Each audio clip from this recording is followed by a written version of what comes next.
Welcome back to True Crime Broads. Today we are doing a part two, as we mentioned in the intro from our last episode, and we are really grateful to have Victoria Danielle here with us today. Victoria, thank you for joining us on True Crime Broads. Yeah, thank you for having me. So, if you don't mind just sort of taking us back, sometimes our listeners will listen to part two that haven't listened to part one. If you don't mind giving me a little bit of background on Christopher's case, and we'll just start there. Yeah, of course. So Christopher is my brother. He was sentenced to 1,800 years, three life sentences in the state of Virginia, um, for murdering my biological father when he broke into the house and found him molesting me. Um, Chris was given and took a plea deal that he didn't really fully understand at the time, but um, sorry, um, he has been working for over 20 years now. I am 28. I just turned 28. Um, to get his sentence reduced for time served, or even just have a pardon go through or anything to help him get out so that he is not forced to spend the rest of his life in prison. He has been in prison since he was 18 years old now. I know this is a really delicate question, but do you have any recollection? I know you were little of that day that Christopher came into your dad's house. Yes. And this is something I have talked about before. I don't remember seeing Christopher at the house that night. My memories from that night are um my sister Anna coming into I was in my biological father's room, and she comes in and she's waking me up, and she's like, "Come on, we need to get you need to get up. We need to get out of here. Dad's head exploded." And um I remember just being super confused and being like, "What do you mean?" I was very young. Um and as she's like helping me get dressed, like putting clothes on me, and she's like crying and upset, and it's making me really scared. She's just telling me like his head exploded, um that he's in the living room, and I'm thinking, that he got so upset, so mad that his head literally exploded. There is no thought like, oh, something happened to him. She tries to go and put me into the bathroom downstairs, which is like diagonal across from the bedroom, from Vincent's bedroom, and he was outside of the bedroom in the living room. Um, and she's trying to stop me from seeing him, but it's impossible. And I remember coming out of the bathroom and watching her, climb over the couches and stuff to get to the phone. We lived across the street from the ambulance. Vince worked with the ambulances. So we spent a lot of time over there. Um, so she, called them. Um, and at some point during the exchange, like, it becomes clear to us that his head has not exploded. Whether they tell her and she tells us, I can't remember. I just know there was one point where we hear banging on the door, and we're all really scared because now we know his head hadn't exploded. We know that somebody did this, and we think it's the killer coming in, or at least I did. Um, and I remember standing in the living room huddled with my sisters and like grabbing onto Anna's arm and being terrified, and hearing their voices start to call out to us and being like, Anna, Casey, Vicky, come on, like it's us, like open the door. You have to come out here, just come on, and like having to um step over his legs to get out of the living room and out of the house, and then running us across the street. Um, I remember earlier in the night before all of this happened and being upset and crying to Vince and like telling him like I didn't want to do this anymore. I didn't want him touching me. Um Vicky, and how old were you at the time? I was 6. I had just turned 6. Okay, thank you. Just one. It's horrible. I'm so sorry. Mhm. It is it's something that took a long time to work through. That is for sure. And I'm lucky enough that now that I'm older, I'm able to share my story and talk about it. And I've met through Chris's case some amazing other survivors who have helped me out along the way and helped push me to do my healing, you know. But at the end Right. of the day, you're right. It doesn't stop it from being a horrible situation. Absolutely. Now, what year was that? Did that happen for our listeners that are just tuning in?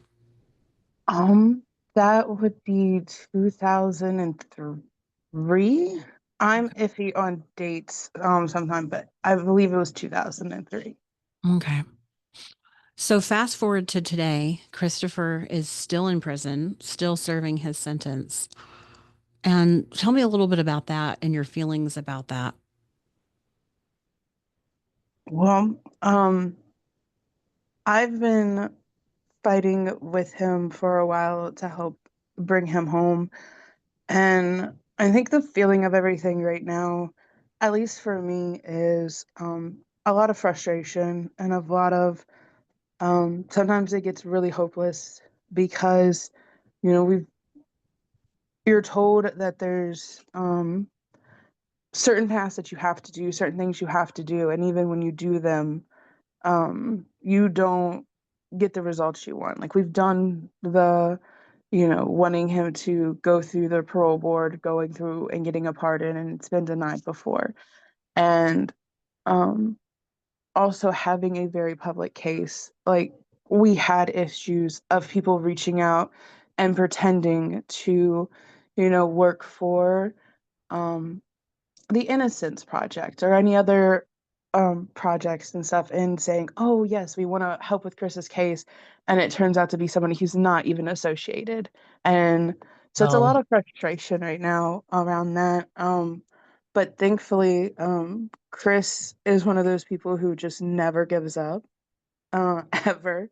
Even when I'm like crying on the phone with him or at visit, upset and not like understanding why the stuff that we're doing doesn't work, because there Hmm. is a lot of support for it.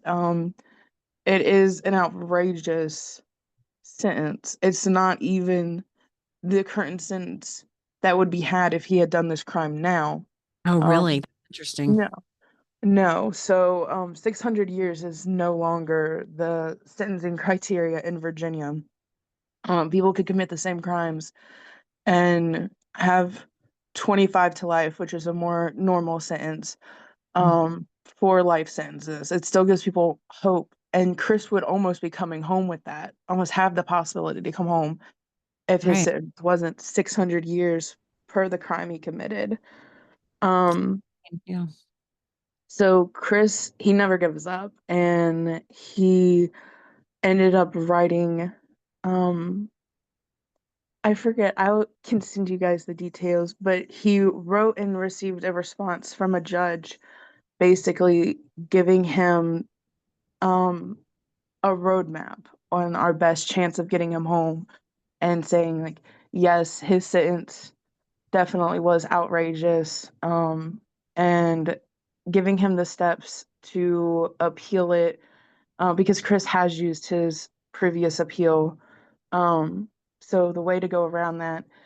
And so now we're kind of just working towards raising money for a lawyer. We have 30 days to get him a new lawyer and get his lawyer to appeal his sentencing so that he has a new potential of coming home and of having everything overturned or being told that he has time served now. what is the amount that you are working towards for that? Oh, I'm sorry, what? What is the amount that you are trying to raise for the attorney? Um, I believe Chris said around 1,000. We're still searching for an attorney to take the case. Chris Hmm. has a set of attorneys, and that was their price to file his um pardon for him, but that was the only part that they were willing to do. They're switching gears in their law firm now. And that was $10,000. So while that is still going out there now, we're assuming it would be around $10,000 for this appeal. But Chris's fiance, Billy, she has been a godsend. She has been the one to start reaching out to attorneys and trying to find somebody to take the case so that we can get a concrete price down. That's awesome. She That's was on good. our Yeah. part two. I'm sorry, our part one episode. She was Yeah. great. Yes. She Back back when Chris took the plea deal, where did he find that attorney? Was that court appointed? Yes, he was court appointed. Um, yeah, that's crazy. Has there been a fundraiser of any kind? Has there been a GoFundMe or anything like that to help raise the 10,000? Billy started a new GoFundMe. We've done GoFundMes in the past for his previous attorneys, so it's always kind of like iffy on if we want to try to do that again. But given the short amount of time, the 30-day window that he has, she went ahead and made a GoFundMe for that. Okay. Would you share the link to that with us Yes, definitely. off the air? Okay. So you told a story about how do you recall him coming in the house? You don't recall any of that? You were asleep, or what was the reason you just don't remember it because it was traumatic or what? I don't I don't have an answer for that. I don't remember whether it was because I was asleep or because it was too traumatic. Yeah, it could be It's always something that's kind of bugged me because having a gunshot go off in the room right next to you, I feel like should wake you up. right. Um, but I have no memory of Chris being there. The first thing I remember, um, after Vince was killed is my sister Anna waking me up. Right. It could be your body's way of protecting yourself, you know? I hear that kind of story a lot, and it could be the situation. Right. And that's something I've done a lot of therapy. That's something I've talked about in therapy, and they're kind of in the same agreement. It could be that. And there's been people who've suggested, oh, well, if you want to know for sure, like doing hypnosis or trying to pull the memory out. But that's just not something I've ever been willing to do because um, those memories aren't always to be trusted that get pulled out. They can be influenced by stuff that you know now. And then B, I have enough memories of what happened while living in Craigsville with Vince. I just never wanted to add more to it. And Yeah. Vince is your biological father, Yeah. right? Okay. So is everybody in your family pretty much on the same page? You know, sometimes we hear from families and most of the family is in favor of one thing and then there'll be some outliers that are against it. Is everyone in your family pretty much on the same page with this case and what you No. think happened? Um, so no. When there's a few things to this. So my grandmother, Vince's mother, was the one who got custody of us after this happened. Um, she very much would not hear of us talking about this and would constantly deny that it ever happened. Same with, my uncle on that side, pretty much anybody on that side. You Um, mean about the molestation?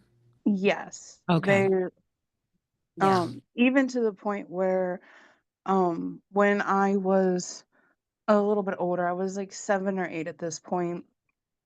Um, my grandmother, um, Vincent's mother, had given me a VHS tape because he liked to record a lot of things. And the beginning of it was really normal. It's Casey and me outside. We are, pretending to be weather people. I am showing off the box turtle that we captured and like thrown in a tub, and it's this normal video for the first little bit of it. And then afterwards, like I knew this video. I'd seen this video before. It's basically a sex video of Vince and his girlfriend at the time. And I remember going to my grandmother and being like, I can tell you everything that happens on this video. Like, why could I do that if, this wasn't real? and I never saw I like she took the videotape. I never saw it again. We would go she had a basement, and that is where, like, our playroom was, and, I remember going through boxes down there of some of the stuff that she had kept, from the house in Craigsville, from Vincent's house, and finding naked pictures of us. And, like, again, like, anytime you would confront her with things, they would just disappear. Those she ended up burning with our letters that she used to have us write to him, every year. And, like, it was very, like, uh, What "Don't did you, talk about it, it never happened." right, like brush it under the rug? What was she trying? What did she want you to write letters to him every year about? About how we were doing. He Okay. would read them, and, like, she'd want us to, like, talk about what we had going on at school, if, like, that we missed him. And you had to do a letter. There wasn't an option. I remember sitting at the table and her being like, "You can't get up until you write your letter because we're doing it today." And yeah, it was What did she do never a with fun the letters? time. What'd you say, Renee? What did she do with the letters? She had a flower pot kind of cauldron looking thing out back, and she would tell us, that we would have to burn them so they could go up to heaven, and Mhm. yeah, then he could get them, and that is what she would do along with our school pictures. She'd do like a copy of our school pictures so he could have pictures of us. Mhm. And so Yeah, in her mind, that was reaching him and making her feel better. yeah. I see. Where does your mother stand in all of this? Oh, and like if she believes it happened or Well, she didn't live there. Y'all lived with him, just y'all and him, correct? yes. So she had lived with us previously. They had gotten into a fight. He had kicked her and my brothers out because we have separate fathers. Okay. And she was no longer there, and from my understanding was not in a good place to have us Yeah. after the fact. Yeah. Okay. And does she believe what happened, or is she in support of it, or because that's her son, correct? Your brother. Yes. Yeah. Okay. Yes, she's always believed and kind of like let us space if like we wanted to talk to her, I feel like about it. But it's just not growing up in a house where it was more don't talk about it. If you talk about it, you're in trouble. Um, it never happened kind of situation. And like not just like, oh, you're going to be in trouble and sit in a corner. Like as much as I love my grandmother and she did raise us, she would also take rulers and like beat us or call my uncle to come like spank me or something because I was acting up and like not listening to her or like still talking about it and not, being quiet. And so I never really talked to my mother about it. I never really talked to my sisters about it. It was kind of just So, everything was kind of more hush hush right. until You I were was literally older. silenced. Yes, very much so. Um and it made a lot of like distrust between I feel like my sisters and me, at least on my side, because my mom did eventually get like weekend visitations and it was still like, oh, um who's going to go back and tell what we talked about? Like, is it gonna be Anna so Anna can go out with her friends? Or like my grandmother, at least from my memory, was always really hard on Casey. So like was Casey gonna tattle to, get out of her punishment? So like even having those weekends with her, like you couldn't really trust that what was said was ever gonna be kept there.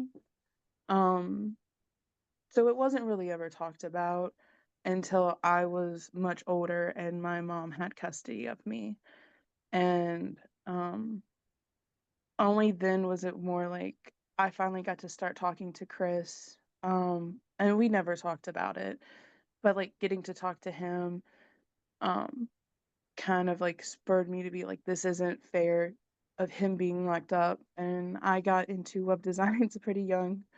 and started making like Wix web pages and using like my eighth grade civil arts or civil class to like try to make arguments for why Awesome. he had to be home. Right. Right. That's fantastic. I love that. So,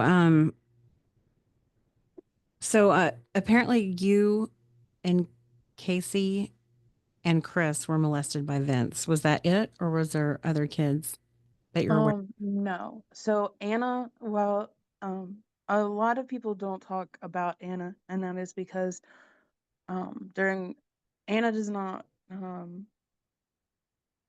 Anna has issues speaking out. It causes her a lot of problems. She was a lot older. She remembers a lot more of what happened. Mm, She's spoken to the lawyers, and for that I will always be grateful that she was able to do that. But that's made her, kind of be in and out of jail a lot and caused a lot of issues for her in her life. what Um, lawyer did you talk to? our Chris's current lawyers for his Okay. pardon Okay. and just giving statements like we all did about like what we remember and why we feel that Chris should not be um, locked up anymore because currently we are the only living victims of his crime. Right. So the current lawyer needs $10,000 to file for the pardon. Am I understanding No, that? we have already paid that. Oh, you've We already paid that. did, yes. So we are currently waiting for her to file his new one. Oh, Um, and then the new lawyer is for an appeal to because the oh, pardon is kind of like a hope, a shot in the dark, a hope that it goes against the parole board. They look at everything, and Virginia is very anti letting people out. And so they very rarely do it, even to the point where I believe that we didn't even have an entire sitting parole board for the past few years. oh, For the past, wow. I think, like 2 years now. And they just signed their next person, and they've been playing catch up. So they are currently holding off on trying to make sure it's not just going to be one that's, you know, stamped denied, just to get it through the system. But it's still a long shot. It There, doesn't matter. is Oh, there sorry. hope about having a new governor helping? There always is if the governor believes in like prison reform and believes in change. If there's somebody who kind of is more against that, who believes, that once you've committed a crime, that's it for life, which is Right, a very right. big sentiment in Virginia. It kind of downs it a lot. Um, Now, there is a new governor coming in the next year, or am I wrong on that? No, I believe there is a new governor coming within the next year, and that is kind of what they're hoping for. Okay. Because that is the only person besides the board who can kind of override everything and say, Right. yes, Chris has done enough time. I've heard enough about this. Right. Um, and kind of give him that outside of like the new appeal process that he's doing. Well, What about the petition? Wasn't there a petition? Yes. So the petition was not actually started by the family. It was started a very long time ago. And while the petition has been great to show support, we found out that we can't really use it for anything because Oh, there's a time limit that we have to get to a certain amount for it to be seen by like the governor and stuff. And that was definitely way past by the time we even figured that out. So the okay. petition's been more just to raise awareness and kind of like show how much right. support he has. Would you Okay. please also send us the link to the petition? The petition, we're happy to pass that around. Yes, of course. Okay, well, Vicky, we know that you've got a deadline, so we're just so happy that you joined us today, and thank you for bringing your side to this tragic story. It was really great talking to you. And do you have anything else you wanted to add for our listeners before you go? Um, just more thank you for listening, and thank you if you do decide to support Chris. And that there are a bunch of cases out there like this. He's not the only one, and it'll take a lot of people to change, especially Virginia, to be more reform forward. Amen. Well, thank you so much, Vicky. We're going to spread the word ourselves, and we will look forward to hopefully talking to you again in the future, maybe with some better news at that Yes. time. Okay, well, let's keep in touch. Thanks, Vicky. Thank you. Thank you.